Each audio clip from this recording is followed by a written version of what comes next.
Ya, ya benar Pak Bambang.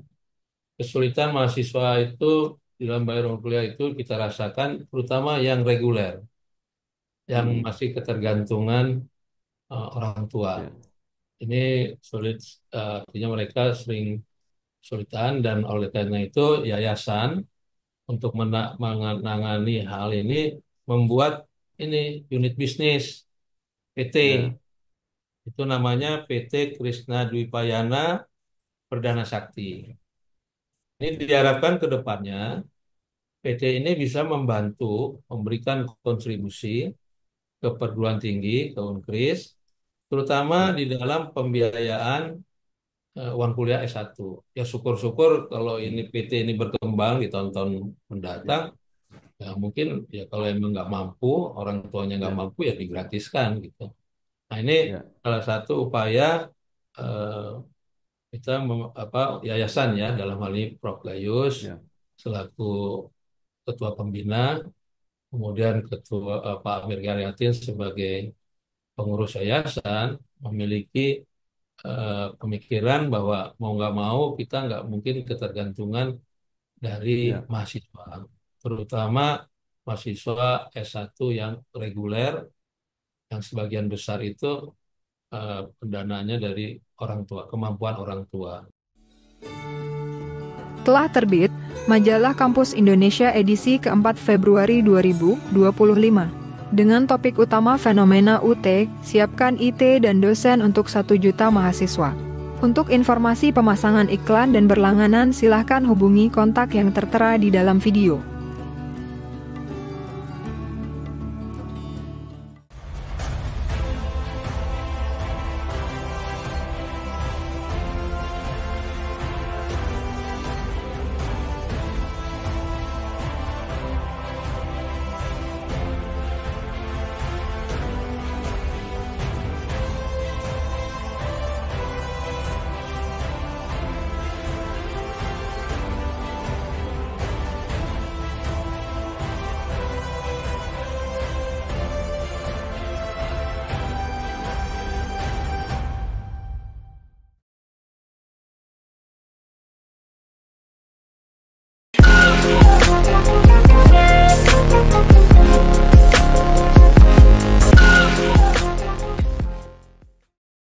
Assalamualaikum warahmatullahi wabarakatuh. Waalaikumsalam warahmatullahi wabarakatuh. Bersama saya Bambang Sadono di kanal Inspirasi untuk Bangsa. Mudah-mudahan kanal ini selalu bisa memberi inspirasi, motivasi, dan edukasi. Kami sedang mempersiapkan beberapa video wawancara untuk memantau kegiatan di dunia pendidikan tinggi Indonesia. Selain akan kami tayangkan secara digital, wawancara ini juga akan kami muat di majalah Kampus Indonesia edisi Maret 2025. Saat ini saya sudah bersama dengan Bapak Dr. Ismail Razak, SEMS. Beliau adalah Rektor Universitas Krishna Dwipayana atau Unkris. Apa kabar, Pak Ismail? Alhamdulillah sehat Pak. Mudah-mudahan Pak Bambang Baik. sehat. Iya, Pak Ismail Razak menyelesaikan S1 di Unkris, S2 di IPB, dan S3 di Universitas Merdeka Malang. Kemudian pernah menjadi, setelah menjadi dosen di Unkris, pernah menjadi wakil rektor 1, dan saat ini menjadi rektor. Nah, Pak Ismail mungkin bisa bercerita secara singkat tentang perjalanan karir hingga sekarang menjadi rektor di Unkris. Silakan, Pak. Ya, siap Pak Bambang. Terima kasih atas undangannya melalui Zoom ini, wawancara yang semoga eh, apa yang menjadi harapan dari Pak Bambang untuk dimuat Ya, di majalah Kampus Indonesia ya, menjadi ya, suatu berita yang menarik gitu bagi ya, masyarakat. Eh, ya saya ini eh, alumni Unkris gitu, Universitas Krishna ya, Dipayana, lulus tahun 1982. Eh, Sedangkan menjadi staf pengajar itu ya. tahun 1981. Jadi sebelum lulus Oh, di ya, tingkat ya, 5 lah. Jadi ada beberapa ya, eh, mahasiswa tingkat 5, ya seusia-usia saya saat itu, direkrut menjadi dosen tetap. Mengingat pada saat itu ada, kalau nggak salah ada peraturan pemerintah ya tahun Ya, 1980 itu, seluruh perguruan tinggi swasta khususnya, kalau negeri kan udah pasti ada dosen tetap ya, untuk ya, memiliki dosen tetap. Nah, mengingat Unkris itu sebagian besar adalah mahasiswa pekerja, ya, anak kuliahnya malam hari di Jalan Tegal. Saya di Fakultas Ekonomi ya, di Jalan Tegal nomor 10, Menteng. ya, Jadi dicarilah kami-kami ini mau bersedia nggak jadi tenaga pengajar. ya, Dan saat itu diperkenankan oleh pemerintah karena kita sudah lulus sarjana muda, gitu. ya, Tapi statusnya percobaan, masa percobaan. hmm, Nah, tahun 1982 ya saya dan teman-teman itu lulus baru menjadi dosen tetap ya, ya, hingga saat ini.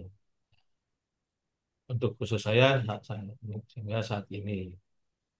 Kemudian kami melanjutkan kan, sebelum pemerintah menetapkan bahwa dosen di S1 itu harus S2, tahun 93 saya lulus S2 di Institut Pertanian Bogor. Program studi Ilmu Ekonomi Pertanian. Tadi yang S1 itu masih jurusan ya, ya, jurusan Ekonomi Perusahaan, kemudian berubah menjadi program studi manajemen. ya, Kemudian 2017 lulus S3 di Universitas Negeri Malang, UNMER. Program studinya adalah ilmu ekonomi.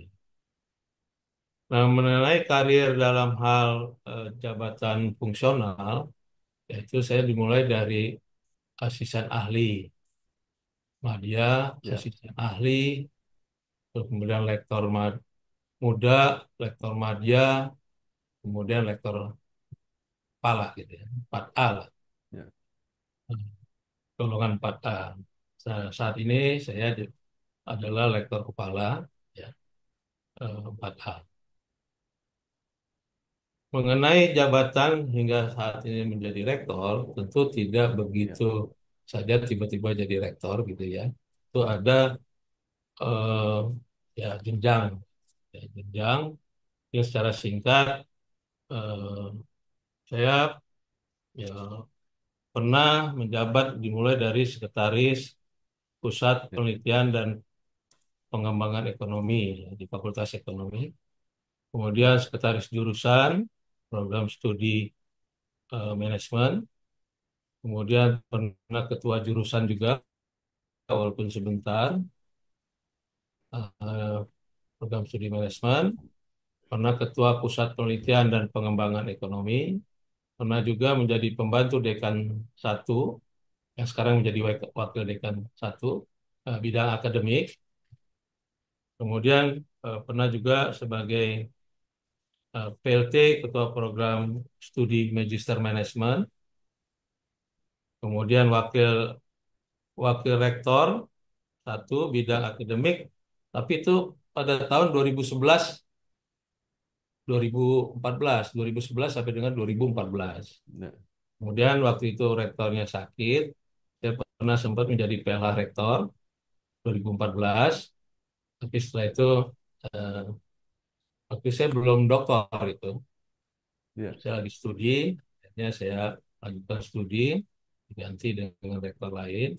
Kemudian 2020 saya diangkat lagi menjadi wakil rektor satu bidang akademik, ya, dan kemarin ini tahun ya sebelum 1 tahun lah, tahun di 2024 di bulan Juli, ya, saya menjadi rektor Juli ya, 2024.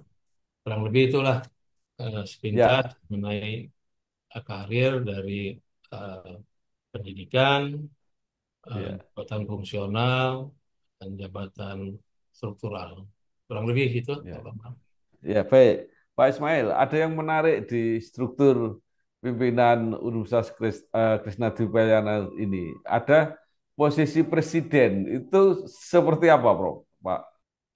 Presiden eksekutif itu eh, membantu saya, mendukung saya.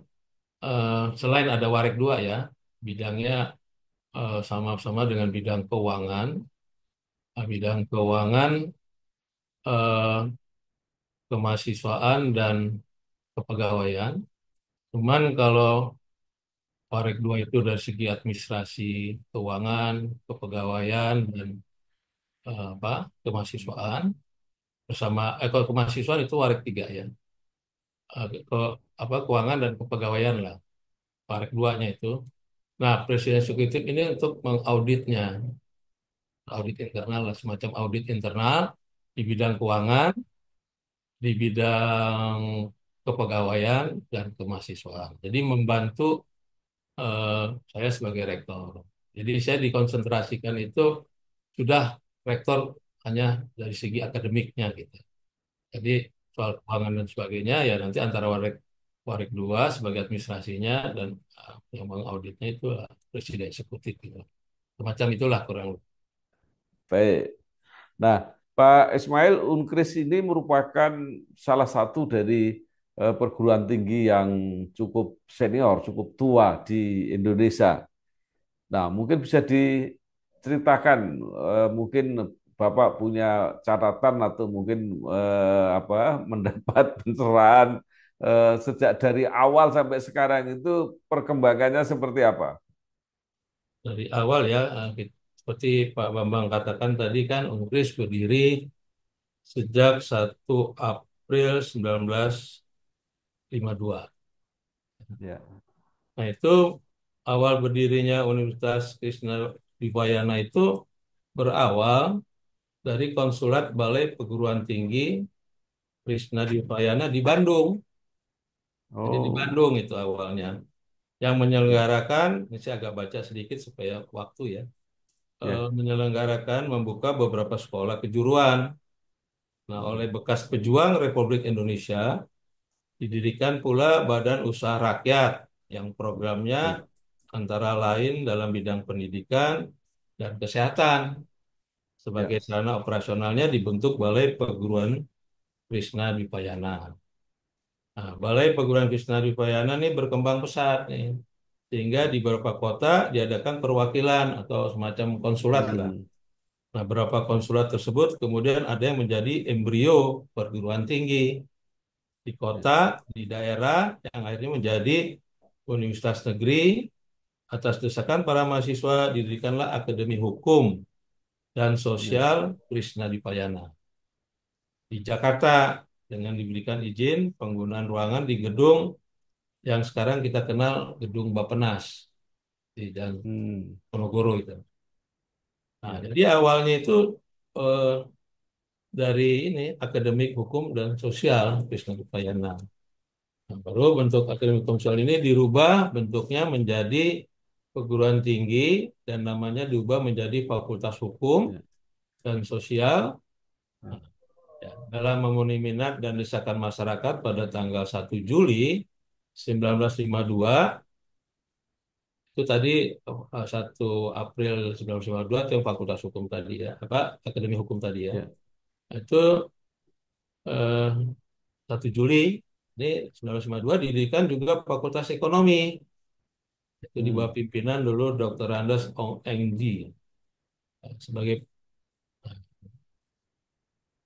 nah, ini perkuliahannya dilakukan di gedung ya salah satu gedung lah ya di Universitas ya. Indonesia di Pegangsaan Timur Hmm, dulu di dekat Megaria tuh kayaknya dulu ada bioskop Megaria itu ada eh, ya. gedung Universitas Indonesia ya. Nama perguruan tinggi dirubah menjadi Universitas Krisnadwipayana. Kemudian menjadi Universitas Krisnadwipayana sesuai ketentuan pemerintah. Nah, itu perguruan tingginya. Ya. Sedangkan berdirinya yayasan, Yayasan Universitas Krisnadwipayana itu justru pada tahun 1954. Hmm, 1954 dengan akte notaris Si Kuan Ji nomor 134 tanggal 29 Januari 1954. Itulah. Nah, kemudian eh, sebelum tahun 7 ya kurang lebih kampus kami yang ada di sini yang di Jatiwaringin ini Ya. itu mulai ada perkuliahan, mulai dibangun, dan ada perkuliahan itu tahun 1978. Ya. Jadi sebelumnya dan beberapa juga tahun itu kita sewa di beberapa tempat di Jakarta. Jadi sekarang kita sudah memiliki gedung sebagai kampus utama di Jatiwaringin, Pondok Gede. Ini lokasinya di Bekasi nih, perbatasan Ya. Kota Bekasi. Tapi yayasan kita ada di Jakarta Pusat di Jalan Biak, Jalan Biak. Kampus kita ada di sini dan ini luas kampusnya sekitar 12 hektar. Kampus utama ini 12 hektar, terdiri dari Fakultas Hukum, Ilmu Hukum, Fakultas Ekonomi, Ya. Fakultas Ilmu Administrasi, dan Fakultas Teknik. Dan kurang lebih mungkin gambaran umumnya sejarah berdirinya Universitas Krisnadipayana ya kurang lebih seperti itulah ini udah. Tapi kami Ya. sedang buat buku mengenai sejarah Ya. Unkris yang akan diterbitkan oleh LP3IS. Ini sedang dalam proses, mungkin sebentar lagi selesai. Ya. Bisa dari situ. Terima kasih Pak Bambang. Ya. Telah terbit Majalah Kesehatan Indonesia edisi pertama Februari 2025. Kontroversi BPJS dan PPDS serta tantangan dalam mencari model terbaik layanan kesehatan di Indonesia. Untuk informasi pemasangan iklan dan berlangganan, silakan hubungi kontak yang tertera di dalam video. Baik, eh, Pak Ismail Rasak, bisa nggak diceritakan kenapa namanya Krishna Dipayana? Oh ya ya ya. Memang secara ya saya ada sebenarnya ada pendiriannya lah gitu ya. Ya, Sebenarnya ya, kan Krisnadipayana itu adalah seorang awalnya ya, namanya kan Begawan Abioso. Kalau ada di cerita Barata oh, gitu, ya, ya, ya, ya, ya, ya, sama ya, ya, Barata ya, itu ada tokoh ya, namanya Resi ya, atau Begawan Abioso. ya, ya, ya, Yes. Nah, kalau mungkin zaman dulu itu kalau Resi Begawan tuh ya orang yang berilmu tinggi lah, tapi dalam hal ya, lahir batin gitu ya, ilmu pengetahuan ya, lahir batin lah gitu. ya, Nah, pada satu saat si Resi ini eh, ya agak dipaksa sebetulnya ya, menjadi seorang raja karena putra mahkotanya Bisma dari kerajaan Hastinapura ya, ya, itu kan eh, apa eh, tidak bersedia menjadi putra lah karena alasan tertentu ya, dipaksa dia menjadi raja. Nah, itu menjadilah Krisnadipayana. Nah, kenapa Universitas Krisnadipayana menggunakan Krisnadipayana? Ya tentunya harapannya gitu ya.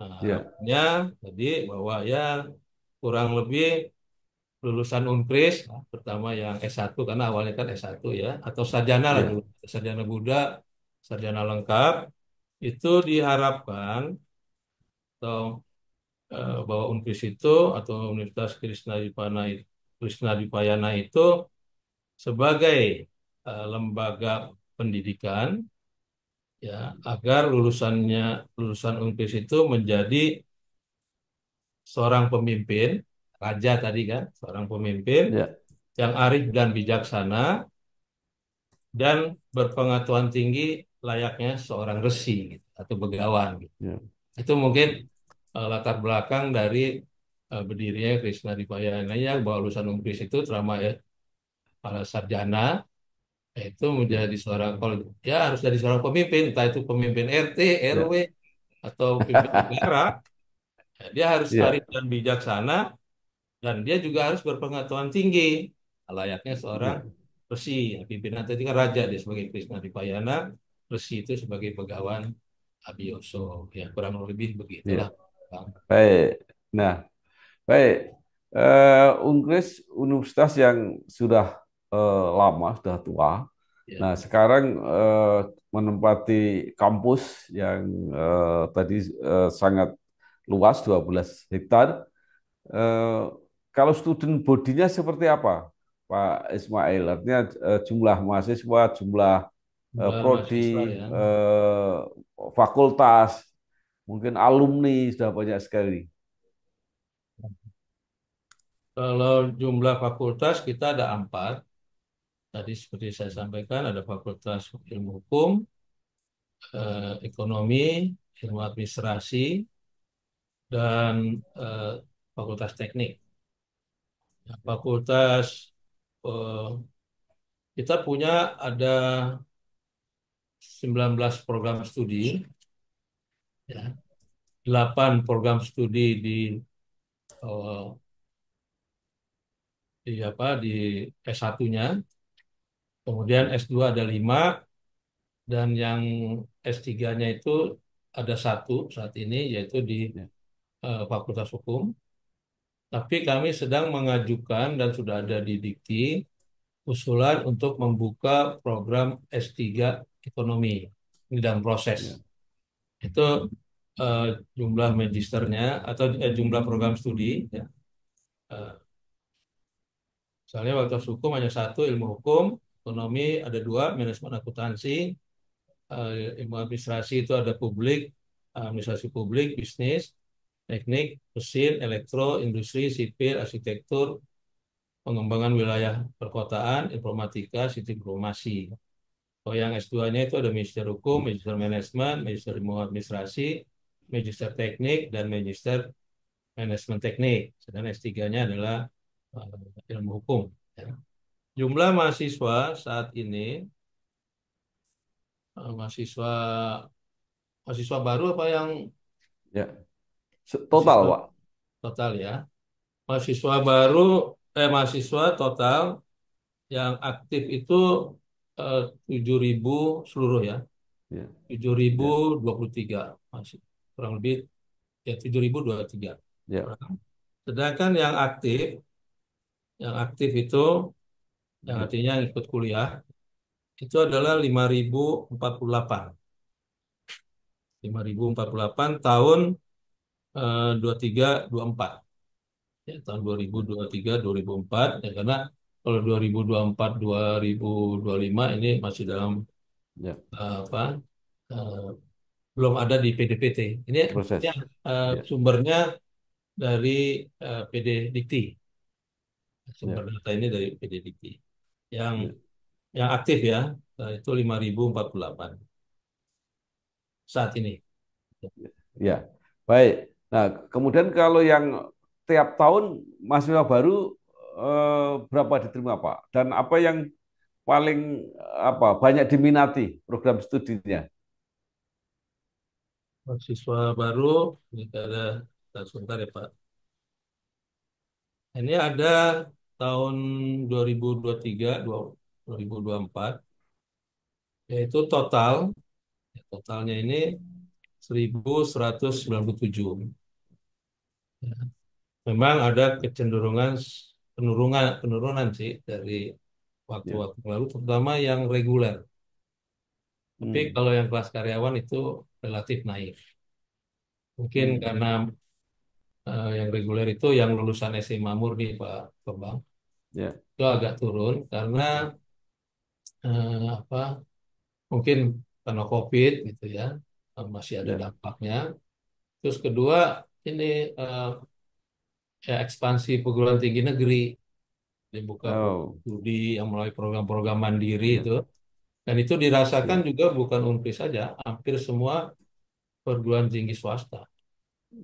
Karena kan sekarang perguruan tinggi negeri juga kan mandiri, ya, jadi Ya. diwajibkan mandiri kan, nggak seperti lalu, jadi dia harus mencari dana sendiri untuk penyelenggaraan pendidikan di kampus itu. Kurang lebih seperti itulah. Ya. Jadi ada dampak itu. Tapi Ya. secara garis besar eh, apa, eh, penerimaan mahasiswa baru ya fluktuatif lah Ya. setiap tahun. Tapi dengan Ya. rentangan yang tidak besar. Ya. Jadi Unkris mempertahankan cirinya banyak menerima mahasiswa yang sudah bekerja, seperti itu, Pak. Sebetulnya enggak juga. Ya, kita Eh, berimbang. Yang reguler kan tentunya juga kami berharap, memang dalam kondisi saat ya, ini, sepertinya reguler itu yang mana ketergantungan dari orang tua, yang mungkin ya, dia apa, agak sulit lah ya pendanaannya gitu. ya, Ya, maka itu ada tadi yang ada yang nonaktif gitu kan. Itu kan ya, rata-rata yang sebagian ya, reguler atau mutasi. Kalau yang karyawan itu mutasi kerja, ya, dipindahkan gitu. Tadinya dia pegawai negeri dipindahkan, atau BUMN dipindahkan, ya, sehingga dia menjadi nonaktif. Tapi kalau yang reguler itu rata-rata ya kemampuan orang tua gitu. Nah, bukan kami membatasi, tidak, ya, cuman kondisi aja sih. Dan itu dirasakan eh, beberapa perguruan tinggi lain, sama PTS sih. Kurang lebih gitu. ya, ya, baik. Nah, eh, apa yang menjadi ciri atau kekhasan apa kalau kuliah di Unkris ini, Pak? Kekhasan itu ya tadi pertama, eh, kekhasan itu kan kita di tingkat rektorat ya. Kalau yang Ya, kekhasan yang benar-benar khas itu ada di prodi. Mungkin satu hmm, saat bisa juga Pak Bambang mengundang gitu ya, wawancara juga dekan ya, atau ke prodi, karena ciri-ciri khas ya, itu ada di prodi-prodi. ya, Nah, tapi secara ya, umum sebagai universitas itu umum, ya diharapkan kan keistimewaan kita itu tadi dari logo ya, Krisna Dipayana tadi, oh, bahwa ya, diharapkan alumni Unkris gitu ya, eh, ya,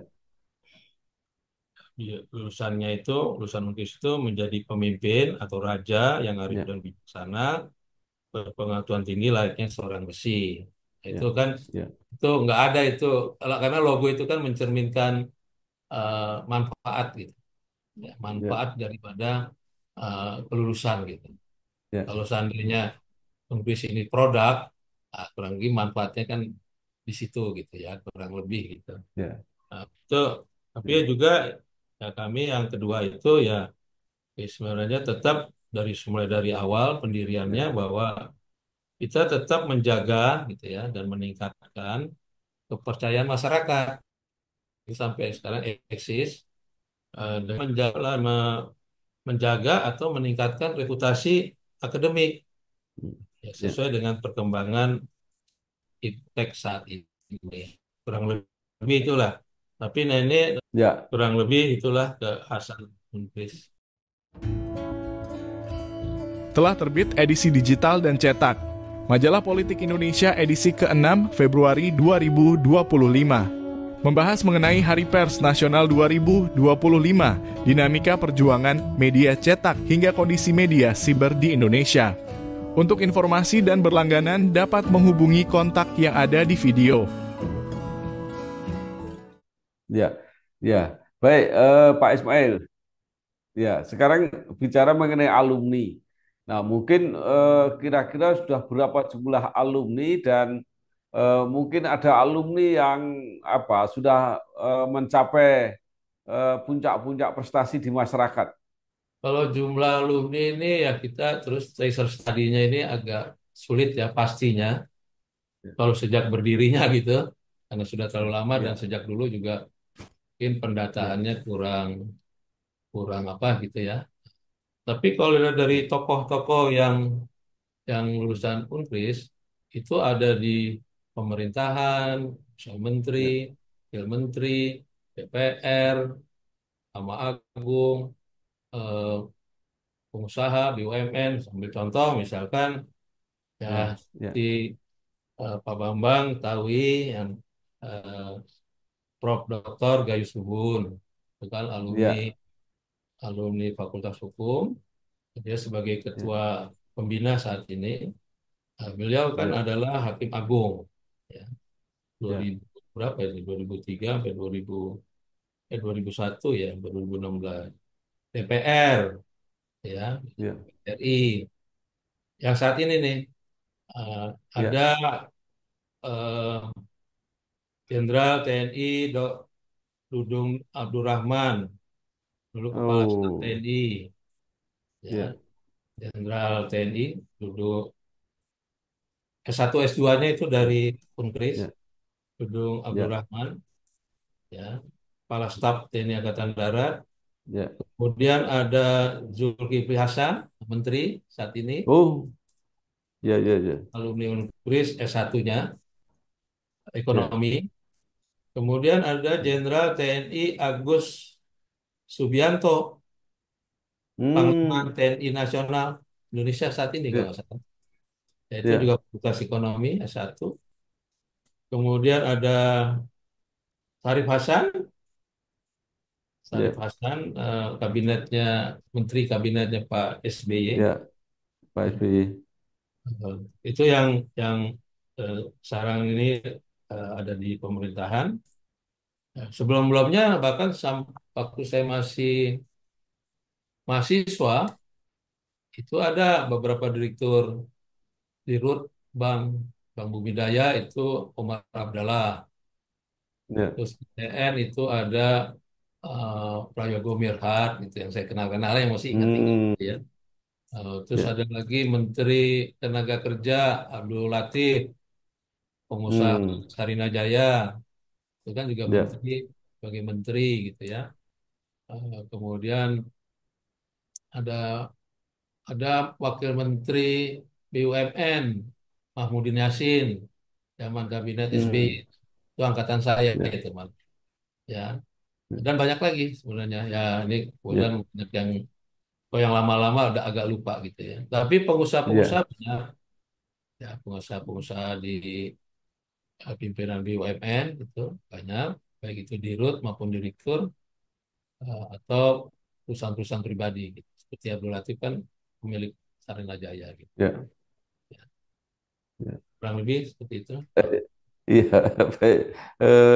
Luar biasa ternyata alumninya. Nah, nah, tadi Bapak juga sebutkan bahwa ada juga kendala kendala apa ya, kendala keuangan untuk kuliah dan Ya, sebagainya. Nah, apakah ada program-program khusus yang membantu mahasiswa yang agak kesulitan gitu? ya, ya benar Pak Bambang. Kesulitan mahasiswa itu di dalam bayar uang kuliah itu kita rasakan, terutama yang reguler, yang Hmm, masih ketergantungan orang tua. ya, Ini sulit, artinya mereka sering kesulitan dan oleh karena itu yayasan untuk menangani hal ini membuat ini unit bisnis PT. ya, Itu namanya PT Krisna Dwipayana Perdana Sakti. Ini diharapkan ke depannya PT ini bisa membantu memberikan kontribusi ke perguruan tinggi, ke Unkris, terutama ya, di dalam pembiayaan uang kuliah S1. Ya syukur-syukur kalau ini hmm, PT ini berkembang di tahun-tahun ya, mendatang, ya mungkin ya kalau emang nggak mampu, orang tuanya nggak ya, mampu ya digratiskan gitu. Nah ini ya, salah satu upaya eh, kita yayasan ya dalam hal ini Prof Gayus ya, selaku ketua pembina, kemudian ketua Pak Amir Garyatin sebagai pengurus yayasan memiliki pemikiran bahwa mau nggak mau kita nggak mungkin ketergantungan dari ya, mahasiswa, terutama mahasiswa S1 yang reguler, yang sebagian besar itu pendananya dari orang tua, kemampuan orang tua. ya, Dan kita harus membantu mereka gitu. Caranya ya mau nggak mau harus berbisnis gitu. Ya, berbisnis ya, dalam arti bukan perguruan tingginya, tapi dibentuklah suatu PT yang namanya Krisna Dipayana Perdana Sakti dan ini sudah eh, terdaftar di Menteri Hukum dan HAM RI melalui notaris, ya, melalui notaris Dr. Haja Sri Wahyuni SPD SH MKN tertanggal 6 Oktober 2023. Ini sedang proses lah ya, PT-nya ini, Pak Bambang. Ini salah satu upaya ya. lah. samping nanti ada upaya-upaya lain yang lebih. Tapi ini mungkin menjadi grup lah, PT Grup ini kan nanti ada Ya, anak-anak perusahaannya, syukur lah beberapa tahun ke depan. ya, Dan ini akan ditangani ke depannya itu para ini ya apa namanya profesional lah.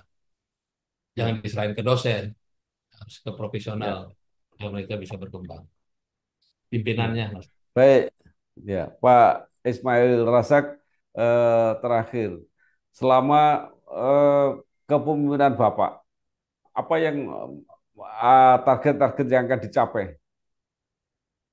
Nah, target ini kami ada ya, ya ini pemikiran dari kami semua ya, bukan pemikiran Ya, pribadi, tapi dari institusi. Kris, kita sedang menyusun, dan sebentar lagi akan terbit itu rencana induk pengembangan. Kris, ya, ini ada 4 tahap ini. Ya, tahap pertama itu tahun 2025, 2030 itu menjadi universitas pengajaran atau hmm, yang kita sebut dengan teaching university. Nah, ini ya, mengembangkan SDM, itu menyekolahkan para dosen ini untuk mengambil S3. Jadi ya, kami Unkris ini sedang ya berupaya untuk menyekolahkan lah. Harapkan dalam waktu 5 tahun ini ya sebagian besar udah berpendidikan doktor gitu. ya, Nah, mau nggak mau kualitas dosen itu harus ditingkatkan. Yang tahap 2031 ke 35 itu menjadi universitas pembelajaran yang unggulan. ya, Kan dalam arti eh, unggul dalam terciptanya kompetensi dan keunggulan UNKIS sebagai institusi serta terjalinnya kerjasama dengan berbagai pihak baik dalam maupun luar negeri. Tentu skopnya tetap Tridharma perguruan tinggi. Ya. ya, Kemudian tahun 2036 sampai 2040 menjadi unitas penelitian unggulan.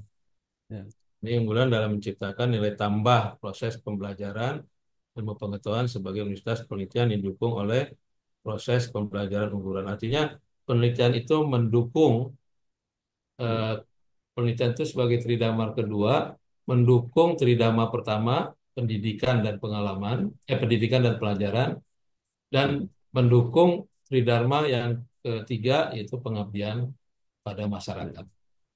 Jadi dosen diwajibkan untuk melakukan penelitian terus mengikut sertakan mahasiswa.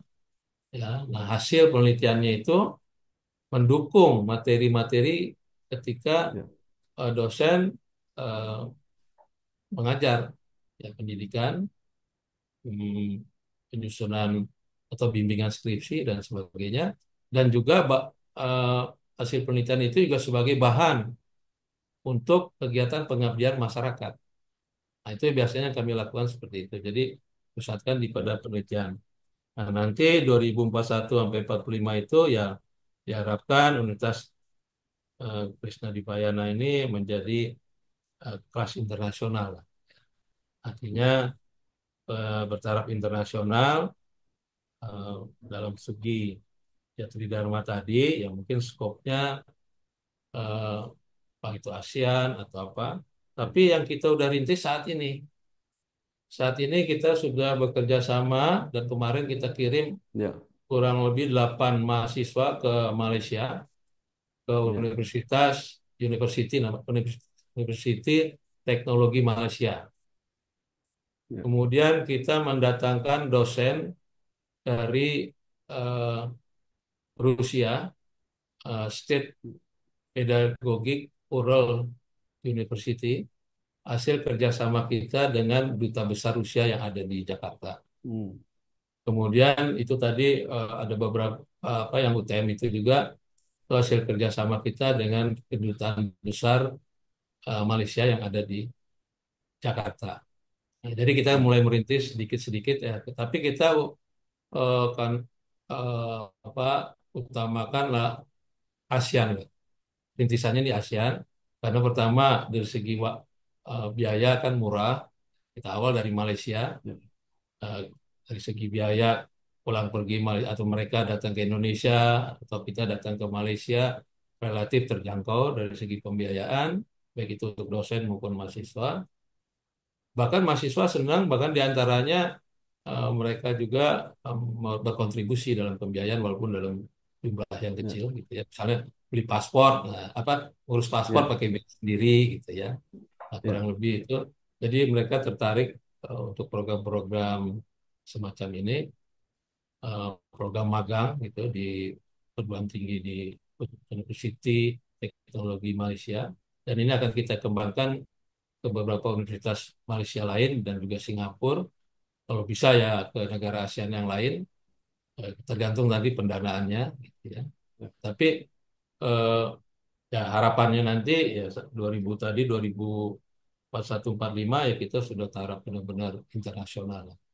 Tapi rintisannya mulai dari sekarang. Kalau bisa lebih percepat ya lebih bagus gitu. Tapi kita nggak terlalu Ya. muluk-muluk lah, Pak.